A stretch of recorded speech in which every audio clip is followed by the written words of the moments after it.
สวัสดีค่ะนักเรียนมาพบกับคุณครูสิริพรมณีศรีหรือคุณครูบิวกันอีกแล้วนะคะกับวิชาวิทยาศาสตร์ป .4 วันนี้เราเจอกันในเรื่อง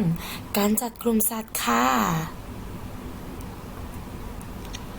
ก่อนเข้าบทเรียนนะคะคุณครูมีกิจกรรมให้เด็กๆได้ทำนะคะซึ่งเด็กๆสามารถดูจากการที่คุณครูสาธิตให้ดูแล้วทำลงในแบบฝึกหัดหน้า18ก็ได้นะคะเด็กๆอาจจะดูวิดีโอ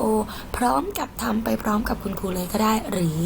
ดูวิดีโอให้จบแล้วค่อยเปิดย้อนทำก็ได้ค่ะไปชมกันเลยค่ะสวัสดีค่ะเด็กๆวันนี้คุณครูจะพาเด็กๆทำกิจกรรมการสังเกตลักษณะภายนอกและลักษณะภายในของสัตว์กันนะคะ โดยวันนี้คุณครูมีตัวอย่างให้เด็กๆดู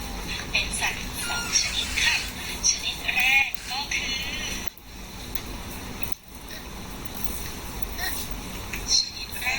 อปลาทูนั่นเองค่ะ ชนิดที่2ก็คือกุ้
เด็กๆได้ดูกิจกรรมกันไปแล้วนะคะ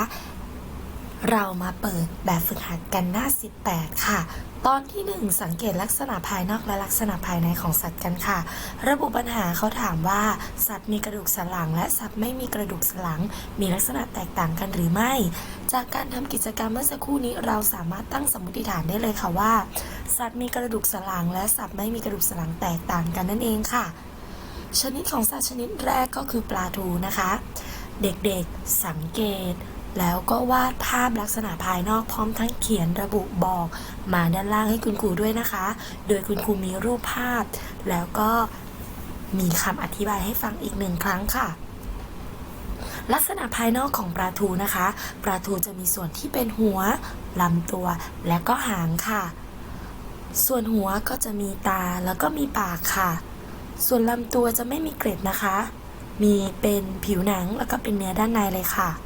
และที่สำคัญยังมีหางอีก และที่สำคัญยังมีครีบอีก 5 ส่วนด้วยนะคะ เด็กๆวาดภาพลักษณะภายนอกของปลาทูพร้อมทั้งบอกข้อมูลลงไปได้เลยค่ะ ต่อไปดูสัตว์ชนิดที่ 2 ค่ะ กุ้ง เด็กๆเตรียมสังเกตเพื่อวาดภาพแล้วก็เขียนระบุเลยนะคะ กุ้ง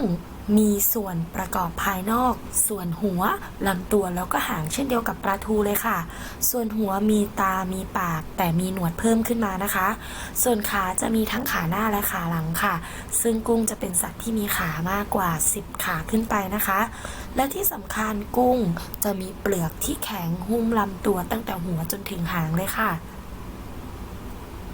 เด็กๆวาดภาพลักษณะภายนอกและเขียนบอกสิ่งที่สังเกตลงให้คุณครูด้วยนะคะ ต่อไปเราจะไปดูลักษณะภายในของปลาทูกันค่ะ เมื่อคุณครูผ่ากลางลำตัวนะคะ ลักษณะภายในของปลาทูเราจะไล่จากส่วนหัวเลยนะคะ เราจะเห็นเป็นเหงือกเป็นลูกตาด้านในแล้วก็เป็นอวัยวะภายในเป็นหัวใจเป็นปอดเป็นตับค่ะ แต่ปลาทูตัวนี้แถมไข่มาให้ด้วยนะคะ และที่สำคัญจะเห็นเป็นเนื้อปลาค่ะ แต่เห็นชัดเจนยิ่งกว่านั้นคือกระดูกที่เรียงต่อกันเป็นข้อๆตั้งแต่หัวไปจนถึงหางและเรียงเป็นแกนกลางลำตัวเลยนะคะ เราเรียกส่วนนี้ว่ากระดูกสันหลังค่ะ และกระดูกเล็กๆที่ยื่นออกต่อมาจากกระดูกสันหลังถ้าอยู่ในปลาเราจะเรียกว่าก้างแต่ถ้าอยู่ในสัตว์อื่นๆเราจะเรียกว่ากระดูกนะคะ ต่อไปดูลักษณะภายในของกุ้งกันเลยค่ะ ลักษณะภายในของกุ้งนะคะ ส่วนหัวจะมีตาและมีปากเช่นเดียวกับปลาทูเลยค่ะ มีส่วนที่เป็นเนื้อแล้วก็มีส่วนที่เป็นหางเช่นเดียวกันเลยค่ะ แต่สิ่งที่ไม่มีแล้วก็แตกต่างจากปลาทูนั่นก็คือกระดูกที่เรียงต่อกันเป็นข้อๆจากหัวถึงหางนั่นเองค่ะ